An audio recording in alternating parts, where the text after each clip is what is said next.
Frères et sœurs, lorsque l'on parle de vaincre des esprits, certains tenteront d'essayer de vous faire croire que c'est inutile et que cela ne sert de rien, que l'œuvre de la croix a fait cela à votre place. Mais ce que personne ignore et ne comprennent pas, c'est que Christ nous a donné le pouvoir de marcher sur les serpents et sur les scorpions. Ça veut dire que pour que tu puisses marcher sur les serpents et sur les scorpions, il doit y avoir des serpents et des serpents sur lesquels marcher.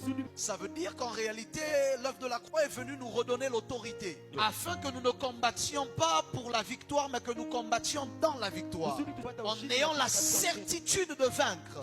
L'œuvre de la croix n'a pas éloigné le combat. Elle t'a donné la certitude de posséder la victoire dans le combat.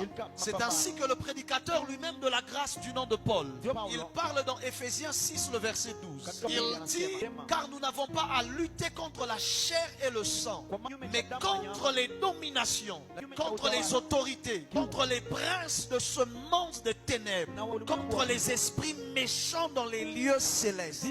Ça veut dire que nous n'avons pas à lutter contre la chair et le sang, mais il y a autre chose contre lesquelles nous devons lutter. Ça veut dire qu'il existe quand même une lutte.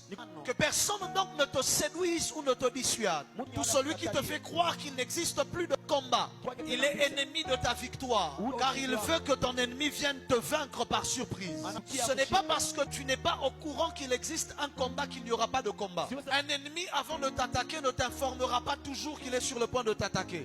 Tu vas juste constater que la bataille a démarré et que tu es impliqué dedans sans le vouloir. On n'a pas besoin de ta volonté pour t'impliquer dans une bataille.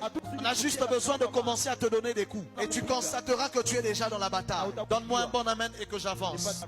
1 Thessaloniciens 2, le verset 18. Il dit aussi, nous aussi voulions-nous aller vers vous. Du moins moi Paul, il parle aux gens de Thessalonique. Il dit une et même deux fois, mais Satan nous en a empêché. Paul l'apôtre, ce n'est pas un simple fidèle, ce n'est pas n'importe qui, c'est l'apôtre Paul, celui qui a écrit 13 livres dans la Bible que tu tiens, celui à qui Christ est apparu, celui qui a été enlevé jusqu'au 3e ciel, celui qui est l'apôtre des gentils, celui qui semble avoir abattu un plus grand travail que tous les autres apôtres, celui qui est allé jusqu'à Rome et qui a emmené l'évangile à Rome. Mais cet homme, un jour, il essaye d'aller à Thessalonique. Il dit, j'ai essayé de venir chez vous une fois et même deux fois, mais Satan m'en a empêché.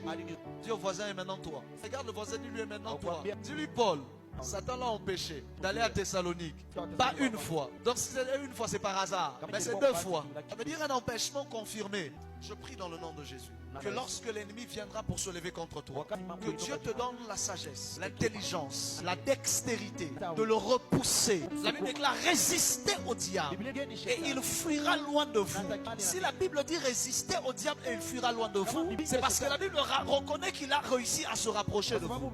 Et la Bible vous recommande donc quand il se rapproche, vous devez le résister et il fuira loin de vous.